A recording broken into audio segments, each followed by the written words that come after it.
Why, hello there. It is 37 days until Elden Ring comes out on February 25th, 2022, and this is the Elden Wait countdown. And the first thing I wanted to mention today is that I am sneaking up towards 10k subscribers, which is amazing, and I am blown away by all the support, and I think I can hit 10k before the release of Elden Ring, which would be really cool, and I would be happy to get into it that way as we kick off a whole lot of lore content following the release of the game. So if that sounds good to you and you are not subscribed to Lore Hunter, please consider doing so. The last thing I wanted to talk about before getting into today's item description is I want a Game Informer cover story.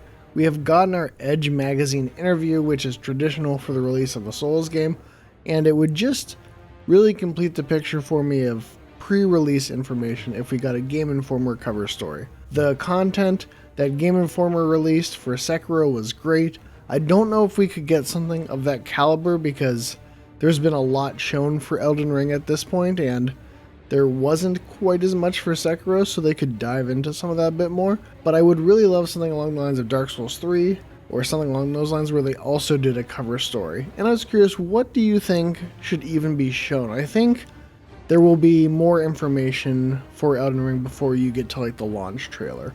But we are running out of time, so I think it'll be happening pretty soon, and I think regardless of if it's an interview or if there is new gameplay footage shown, whatever form it takes, hopefully a Game Informer cover story, that it would probably contain a new area, but I would hope that it wouldn't show too much. I wouldn't want it to be a totally new area, but maybe the autumnal forest that they've shown, or the flooded city, and maybe part of a legacy dungeon, but I think I would prefer that they just don't show the legacy gameplay before release. I think it would be nice to sort of have that not be part of it, but let me know what you think. What do you think they could really show for Elden Ring that you would want to see, or maybe you don't want to see anything else and you just hope the next 37 days go by without another wave of information, which I don't think is going to happen, but we can always hope. And today, getting into the item descriptions, we're getting into a couple of item descriptions about Geraint the Beast Clergyman.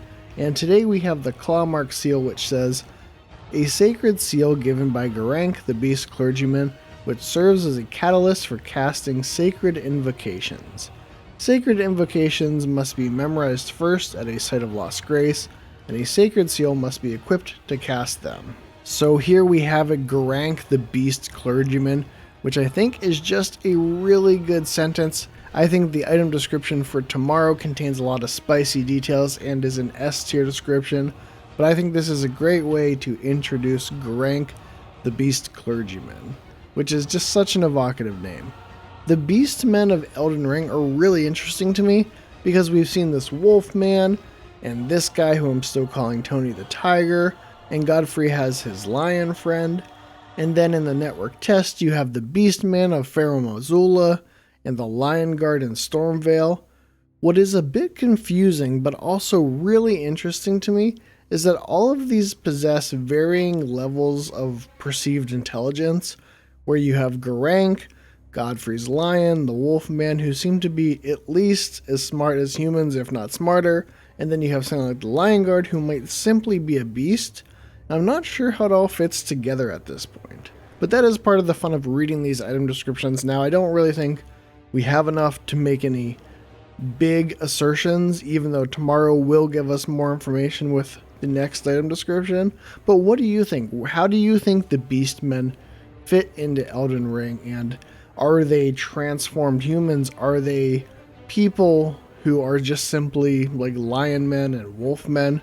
How do you think it all comes together? It's all speculation at this point, and for myself, I do think they are probably a separate group of people. I don't think they are transformed humans. I think that lends itself towards the more fantasy elements that Elden Ring is tapping into, but I don't know, I could be wrong, and we will see on the release in just 37 days. And there you have it, the first of two item descriptions talking about the Beast Clergyman Geraint. And if you enjoyed this video, please consider giving it a like. And if you are enjoying these item descriptions and you're looking forward to more lore content following the release of Elden Ring, please consider subscribing to the channel. Again, I am closing in on 10k, and it would be amazing to hit it before release. Thanks for watching.